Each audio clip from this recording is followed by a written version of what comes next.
бол би өдөр бүр нэг л төрлийн мөч татагдана. Нэг л орчин, нэг л хөдөлгөөн, нэг л хүсэл.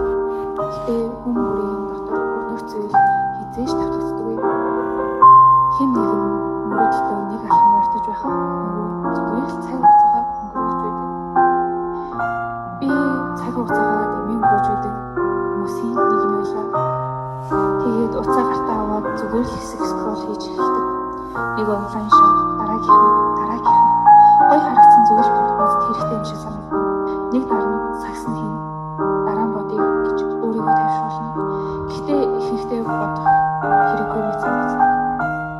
Тэр мөчөд бүх зүйл зөв мэт хөнгөн энгийн өөрийгөө шагнаж байгаа юм шиг. Гэхдээ маргааш бас яг адилхан өдөрч бас. Тэгээд нэг л битгээд ганц хосорсоор. Би их зүйл аваагүй, би тансаг зүйл хэрэглээгүй. Гэхдээ би баахан бүгдийг нь алдсан байсан. Тэр бодол би нэг зүйлийг ярьсан. Мөн хизээч гинтаалал болдоггүй. Тэр өдөр бүрийн жижиг сонголтуудаар алдагдсан. Гэхдээ хамгийн аимшигтай өнгөвшүүлсэн. Би мөнгөтэйгээ хамт өөрийн боломжийг алдсан байсан. Би ирээдүгөө баагаар сөглөд байсан байж түр зүрийн хүсэл их чамддаг. Тэр чамд одоо л аз жаргалтай бай гэж хэлдэг. Энэ чинийх байх ёстой гэж хэлдэг. Харин хэрэгцээ хийхдээ чимээгүй. Тэр чамд үлээ хийхдээ бодохыг сануулдаг. Ирээдүйг чинь хамгаалахыг хүсдэг. Гэхдээ бид их ихтэй чамд үг сонсдог. Мөн бол хязгаартай харин хүсэл хязгааргүй. Хэрэв хүсэл бүрий дагуул би өөрийгөө ачдаг. Хэрэв би сонголтоо дуртвал ирээдүгөө бүтэдэг.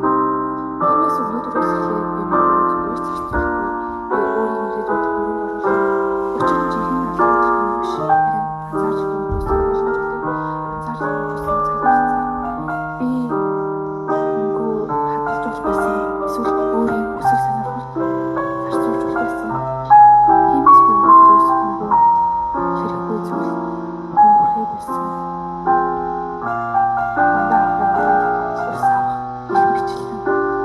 Тиймээс та нарыг ч гэсэн хүсэл хэрэгцээгээ